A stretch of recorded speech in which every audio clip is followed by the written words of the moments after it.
आज का मन्ना। खतने का आत्मिक अर्थ। बाइबल के पद। उत्पत्ति 17:10। मेरे साथ बांधी हुई वाचा जो तुझे और तेरे पश्चात तेरे वंश को पालनी पड़ेगी, सो यह है कि तुम में से एक एक पुरुष का खतना हो। कुलुस्सियों 2:11। उसी में तुम्हारा ऐसा खतना हुआ है जो हाथ से नहीं होता, अर्थात मसीह का खतना, जिससे शारीरिक देह उतार दी जाती है। फिलिप्पियों 3:3।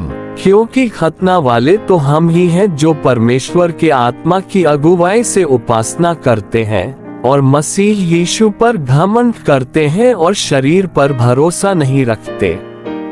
सेवकाई के शब्द।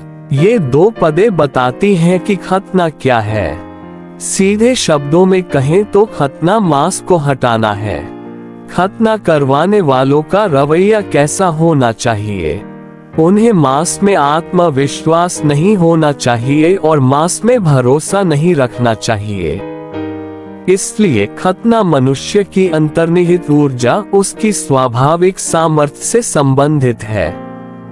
परमेश्वर के बच्चों के बीच सबसे बड़ी समस्या यह है कि वे नहीं जानते कि मांस क्या है।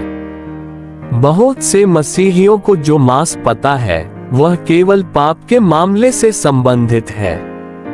ये सच है कि मांस हमें पाप करने के लिए प्रेरित करता है, लेकिन मांस मनुष्य को केवल पाप करने के लिए प्रेरित नहीं करता है। रोमियो 8:8 कहता है कि जो मांस में है वे परमेश्वर को प्रसन्न नहीं कर सकते। इसका मतलब है कि मांस ने परमेश्वर को प्रसन्न करने की कोशिश की है। कई बार मांस का लक्ष्य परमेश्वर को नाराज करने की कोशिश करना नहीं हो सकता है। इसका लक्ष्य परमेश्वर को प्रसन्न करने की कोशिश करना हो सकता है।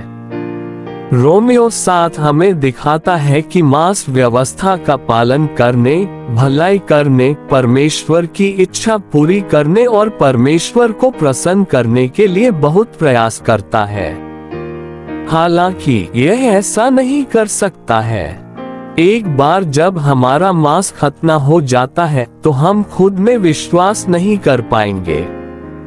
हम आत्मविश्वास से भरे नहीं रहेंगे और हम अपनी राय आसानी से व्यक्त नहीं कर पाएंगे।